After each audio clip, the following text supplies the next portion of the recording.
Olá, pessoal!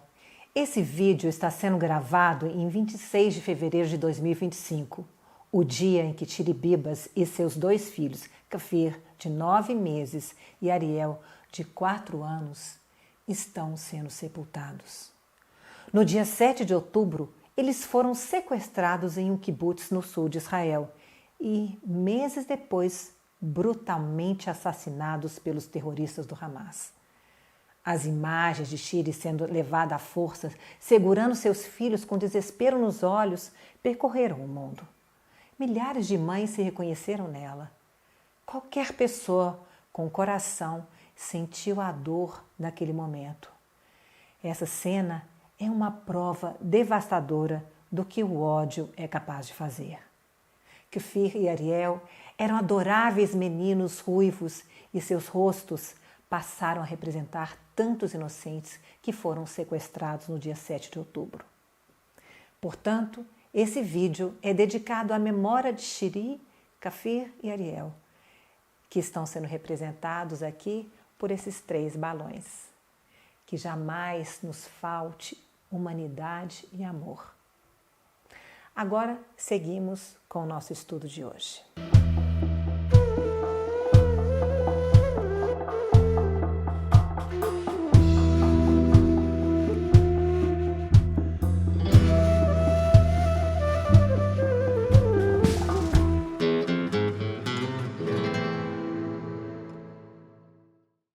Aqueles que conhecem o calendário bíblico sabem que, após as festas estabelecidas na Torá, ocorreu um evento tão significativo que foi incorporado ao calendário judaico e passou a ser celebrado anualmente, em adição às festas instituídas por Moisés lá atrás.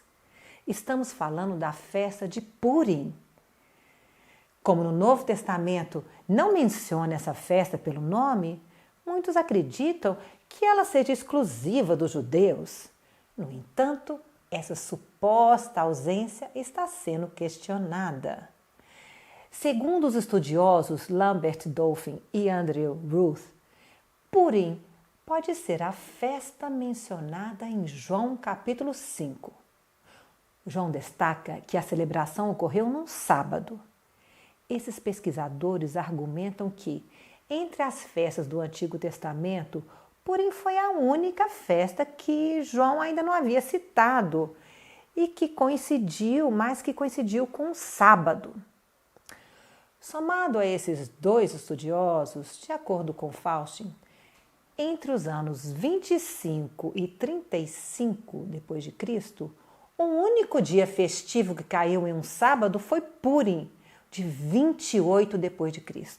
Isso sugere que, apesar de não ser citada nominalmente, Purim completaria todas as festas do Antigo Testamento às quais Yeshua participou. E se ele participou, devemos celebrar também. O livro de Éster é o único da Bíblia que não menciona o nome sagrado de Deus. No entanto, mesmo sem citá-lo diretamente, Deus está presente em cada detalhe, conduzindo os acontecimentos. De forma semelhante, Hadassah esconde seu nome original e origem. E o mais importante, a figura do Messias também está escondida nessa história. Esse fascinante assunto foi tratado no vídeo A Festa Bíblica que você provavelmente não conhece, Éster e a Festa de Purim. Para quem não me conhece, meu nome é Silvia Mazzoni e aqui no canal exploramos a Bíblia com um olhar judaico-messiânico.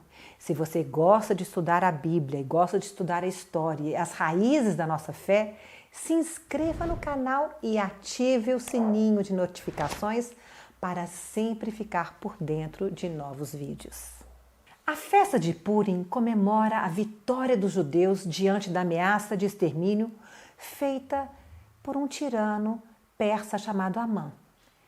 Amã era amigo do rei da Pérsia, o rei Assuero. A Pérsia é o atual Irã.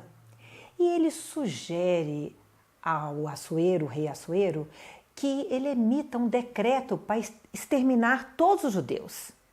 Acontece que Através de uma série de aparentes coincidências, o próprio Amã, o próprio articulador da maldade, é que acaba sendo enforcado.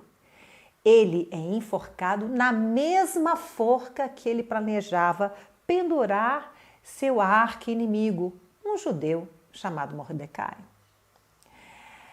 Uma história que fala sobre a tentativa de extermínio dos judeus costuma atrair especial atenção daqueles que odeiam judeus. Por isso, a Alemanha nazista fez questão de marcar as festas de Purim com crueldades e atrocidades constantes. Durante a Segunda Guerra Mundial, o feriado de Purim, com sua atmosfera alegre e mensagem de esperança, foi escolhida para a prática de ações agressivas e humilhantes aos judeus. Em 1940, o rabino Shimon escreveu sobre Varsóvia. A situação é terrível. Não há atmosfera alegre em Purim, apenas tristeza. As pessoas confortam-se com o facto de que a primavera se aproxima. Os poloneses hoje abordaram e espancaram judeus em várias ruas da cidade. Disse até que é um trabalho alemão, porque os ataques aos judeus por parte dos polacos são fotografados pelos alemães. Mais tarde, eles vão mostrar ao mundo que os poloneses atacam judeus. É muito triste que haja polacos que se deixam levar, usados por eles, e ao se tornarem um brinquedo em suas mãos, servem a propósitos estrangeiros. Uma das cidades mais antigas no centro da Polônia foi invadida pelos alemães no dia 1º de setembro de 1939. Após ser bombardeada, Piotrków foi ocupada em 5 de setembro de 1939.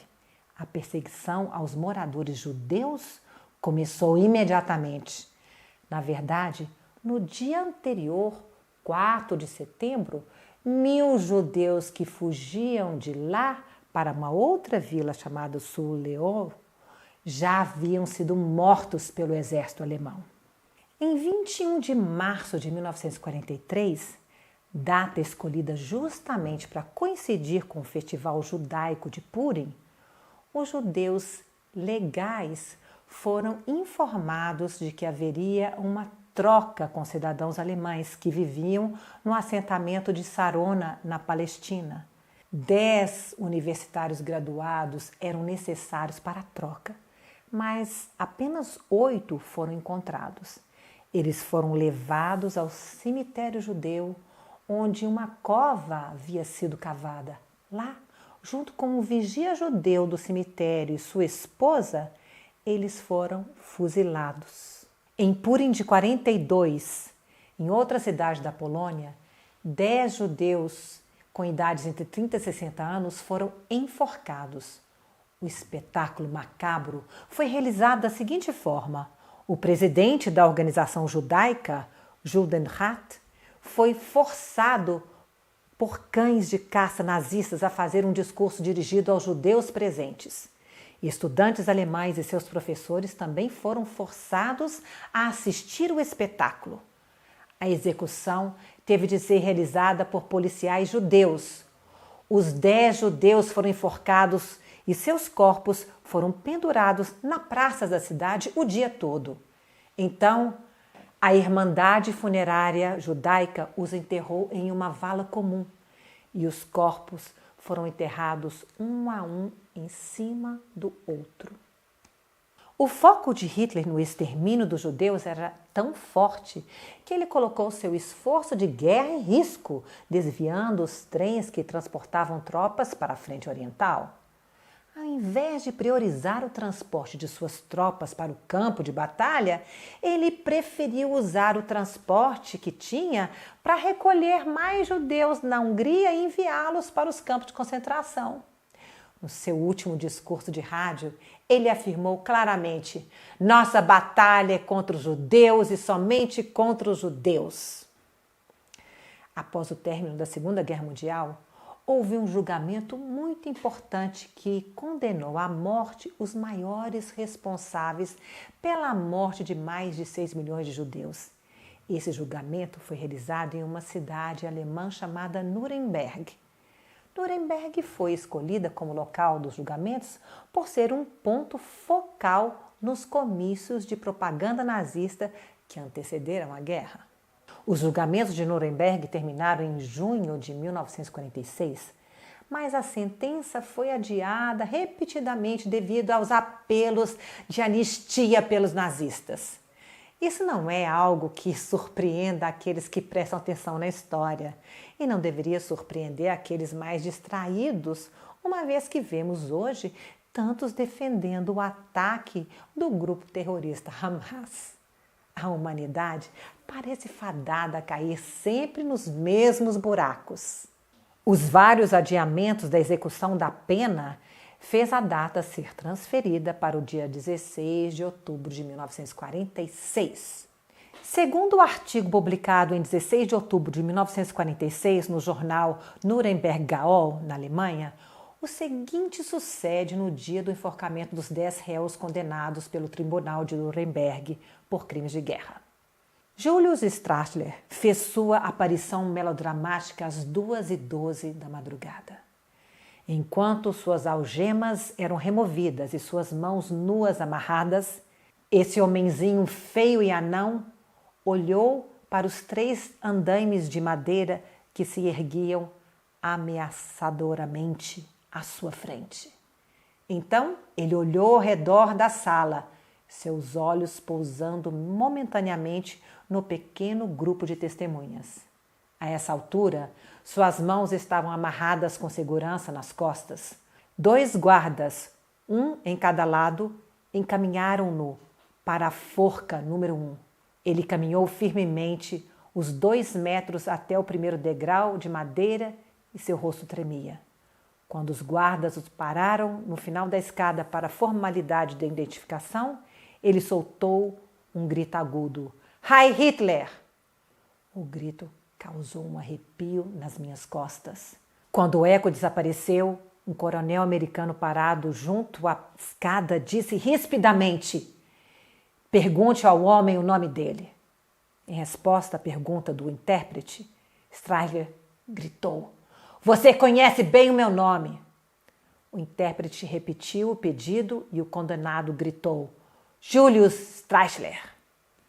Ao chegar à plataforma, Streicher gritou: agora vou para Deus. Ele foi empurrado nos últimos 2 degraus até o local mortal sobre a corda do carrasco. Streicher balançou e de repente encarou as testemunhas, olhou para elas e gritou: Purim 1946. O que teria motivado Streicher, no momento de sua morte, gritar o nome de uma festa judaica onde os inimigos dos judeus foram derrotados e enforcados? Que sentido isso faria para um homem altivo, convicto de si e sem remorsos? Porque ele publicaria seu fracasso diante de tantas testemunhas? Quando analisamos os paralelos entre a execução de Amã, o vilão da história de Esther, e a execução dos 10 nazistas enforcados em 1946, ficamos intrigados. No final da história de Esther, após a morte dos filhos do mau Amã, ela faz ao rei um pedido estranho. Se bem parecer ao rei, conceda-se aos judeus que se acham em Suzã que também façam amanhã, segundo o edito de hoje, e dependurem em forca os cadáveres dos 10 filhos de Amã. Então disse o rei que assim se fizesse. Publicou-se o edito em Suzã e dependuraram os cadáveres dos 10 filhos de Amã. Uma vez que os filhos de Amã já estavam mortos, por que se dar ao trabalho de pendurar os seus cadáveres? Seria esse enforcamento um ato profético? Seria um sinal para o futuro? Essa hipótese é reforçada quando observamos nos rolos dos escritos de Éster, copiados à mão por copistas da Idade Média, o seguinte: nesses rolos antigos, vemos algumas letras escritas maiores que o usual e outras menores que o usual. Essa misteriosa anormalidade do texto chamou a atenção de alguns estudiosos e eles concluíram que haveria uma mensagem criptografada por trás dessas anomalias. O Dr. Moshe Katz, em seu livro Códigos Ocultos na Torá, associa a história de Purim aos enforcamentos dos nazistas condenados no Tribunal de Nuremberg. No texto, o nome de cada filho de Amã está separado pela palavra et, uma palavra supérflua que se refere a outro indivíduo que será enforcado no futuro. Essa é a tese que se levanta. Explicando melhor, nesses manuscritos antigos, os nomes de 3 dos 10 filhos de Amã contêm letras minúsculas, Tav, Shin e Zain, que possuem o valor numérico combinado de 707. Adicionado a isso, o grande Vav que aparece na escrita do nome Vazata é entendido como marcador do 6º milênio, preenchendo assim o ano judaico de 5707. Essas anomalias do texto, escrito à mão na Idade Média, são vistas como um código profético, que sugere que Éster, na verdade, não estava somente fazendo um pedido para o rei, mas que o seu pedido ao rei era também um pedido ao rei, a Deus, que no futuro, que ele colocasse o inimigo do povo de Deus numa situação de pena de morte e fosse enforcado. Se isso é verdade, se ela realmente fez um pedido para o futuro, isso se cumpriu com o enforcamento dos 10 nazistas condenados no julgamento de Nuremberg do ano 5707, no calendário judaico, porque no calendário normal seria o ano de 1946. E foi por isso, então, que Streichler falou essa frase tão estranha. Ele gritou, festa de Purim, 1946, antes de ser enforcado. Seriam essas curiosas coincidências apenas coincidências? Independentemente se essas características desses textos estão ligados à história dos nazistas e eles ligam a história dos nazistas com a história de Éster, uma coisa é certa: a perseguição ao povo judeu tem sido um dos capítulos mais repetidos da história da humanidade. Por isso, devemos vigiar para não nos deixarmos infectar pelo vírus endêmico do antissemitismo. Terminamos o nosso estudo por aqui hoje. Espero que vocês tenham gostado. Coloquem no comentário, será que vocês acham que essa história é uma coincidência ou não? Lehitraot!